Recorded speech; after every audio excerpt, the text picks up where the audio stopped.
Good morning and welcome to day 17 of our daily Lenten videos here at Ascension Lutheran Church. I'm Pastor Scott and we're continuing on our theme, God's Story, Our Story. I hope you've been following along each day and reading your devotional for the day. Today's devotional is a healing story that Jesus performs, restoring the sight of a blind man, and actually it's a second. Yesterday we had a different healing story and Jesus putting spit in a man's eyes and helping him see, and now we see a similar story today. What's interesting, I think, about today's story is that Jesus tells the man not to go into the town or into the village to let people know. And so seemingly he wants the man just to go home and not to go out sharing and blaring this good news.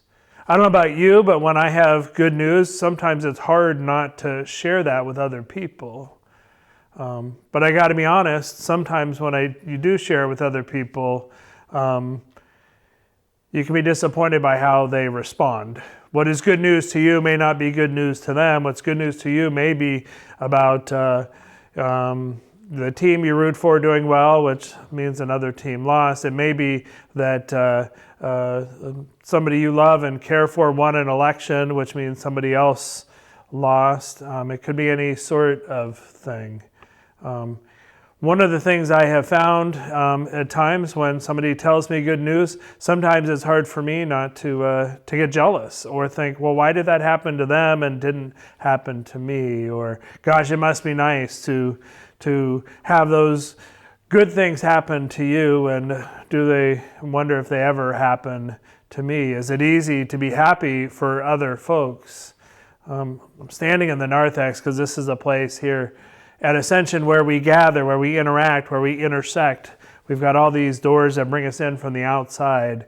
And as we interact and move across this space, we visit and we hear each other's stories. It was not long that I was standing not too far from this place, and one of our members shared with me that their grandson had just been accepted into medical school.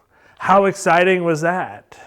And it was easy to be excited with them and for their grandson, but there's plenty of other people whose grandkids aren't getting accepted into medical school, and how disappointing that must be for them. Even when I was hearing that story, we had good news that I wanted to share, of stuff that had happened in my family.